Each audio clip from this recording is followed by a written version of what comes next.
There's a voice inside your head that speaks louder than any crowd. It doesn't yell, it doesn't argue, it just comments. Right when you're about to make the call, it says, "Don't." Right when you're about to try, it says, "What's the point?" Right when you start building momentum, it says, "Who do you think you are?" That voice has a name, self-doubt. And it's not there to protect you. It's there to keep you predictable.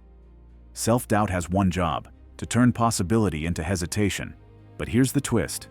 That voice only has power if you treat it like a judge. It's not a judge. It's a nervous system guess. It's a reflex. It's a bad habit in a nice suit. The Stoics understood this before modern psychology slapped fancy words on it. They learned that confidence isn't a personality trait. It's not something you're born with. It's something you build, brick by brick, choice by choice, thought by thought. Marcus Aurelius ran an empire with enemies on the borders and disease inside the cities. And in his private notes, he wrote something that still lands like a hammer. "You have power over your mind, not outside events." That wasn't a quote for Instagram. That was his daily reminder not to fall apart. So here's what we're doing today. 7 laws the Stoics used to silence doubt. Not by fighting it, but by removing what it feeds on. Because doubt doesn't survive strength, it survives confusion. Let's strip the confusion. 1. The law of inner ownership. There are 2 worlds, the world you control and the world you don't. And self-doubt grows every time you try to live in both. Most people spend their life trying to control weather systems, other people's opinions, outcomes, timing, the past, the future, the unfairness, the whole circus.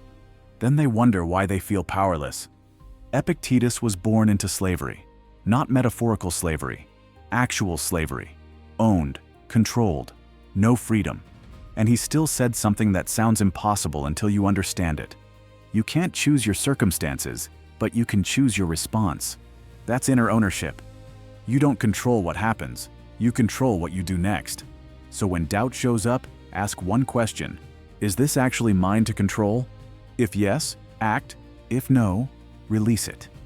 Doubt starves when you stop trying to command the uncontrollable. 2. The law of present strength.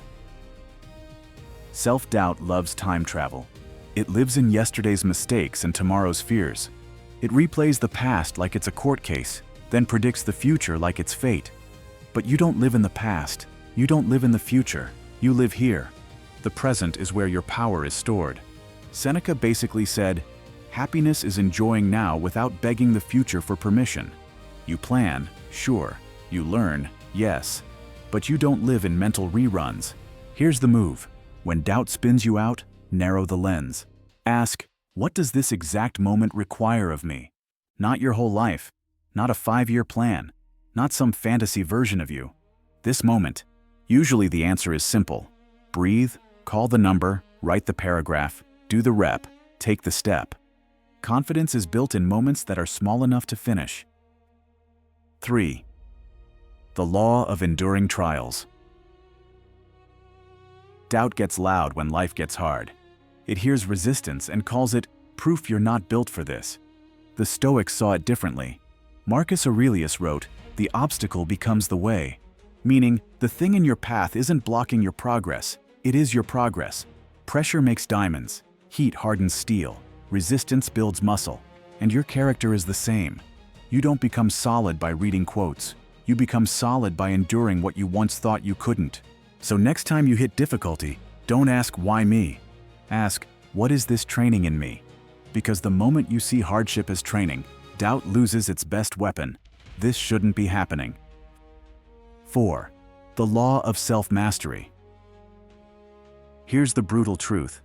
If you can't control your attention, you can't control your life. Most people are mentally owned by whatever shows up. A random thought becomes a spiral. A feeling becomes a command. An impulse becomes a decision. Epictetus said, "No one is free who isn't master of themselves." Self-mastery isn't being emotionless, it's being in charge. You can't stop a thought from knocking, but you can stop inviting it in to redecorate your brain. Treat doubt like spam email. You can't stop it from arriving, but you don't have to click it. Small disciplines build big trust. Keep promises to yourself, even tiny ones. That's how you become someone you believe. 5. The law of inner worth. Most self-doubt is borrowed. It comes from outsourcing your value to other people. Approval feels like oxygen. Criticism feels like a knife. Silence feels like rejection. That's a prison. The Stoics didn't base worth on applause. They based it on character.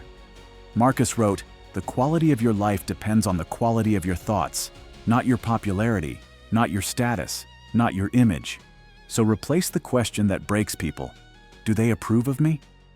with the question that builds people, "Am I acting with integrity?" Your worth is not a vote. It's not a performance review. It's not a comment section. It's yours. 6. The law of perspective. Doubt's favorite trick is zooming in. It shoves the problem so close to your face, you can't see anything else. One mistake becomes your whole identity. One setback becomes your entire future. Epictetus said people aren't disturbed by things, but by the view they take of them. Meaning, your interpretation is the amplifier. So when doubt magnifies, you zoom out. Ask, how will this matter in a year? What might this be teaching me? What would I tell a friend in the same situation? Perspective turns panic into information. 7. The law of alignment. This is the one people avoid because it's inconvenient. Self-doubt grows in the gap between who you say you are and how you live. If your values and actions are at war, your mind becomes noisy. Marcus wrote, "If it isn't right, don't do it. If it isn't true, don't say it." That's alignment. When your choices match your principles, your confidence stops being fragile. Because now it's not based on mood, it's based on consistency. You might still feel fear, but you won't feel that rotten internal contradiction, and that's what most people mistake for low confidence. It's not low confidence, it's misalignment. Fix the alignment, and the doubt loses its home. So here's what these 7 laws do together. They stop you from arguing with self-doubt like it's a genius. They treat it like what it is, a noise pattern that fades when you live deliberately. Inner ownership gives you control. Present strength gives you power. Trials give you toughness. Self-mastery gives you discipline. Inner worth gives you stability. Perspective gives you clarity. Alignment gives you peace. That's the recipe. Not for loud confidence, for quiet certainty. The kind that doesn't need validation, doesn't break under criticism, and doesn't collapse when life gets messy. Self-doubt will still visit, but it won't find you undefended. And starting now, when that voice tries to tell you you're not enough, you don't negotiate with it. You answer with your actions, one clean choice at a time. Subscribe to Ascend X Awaken.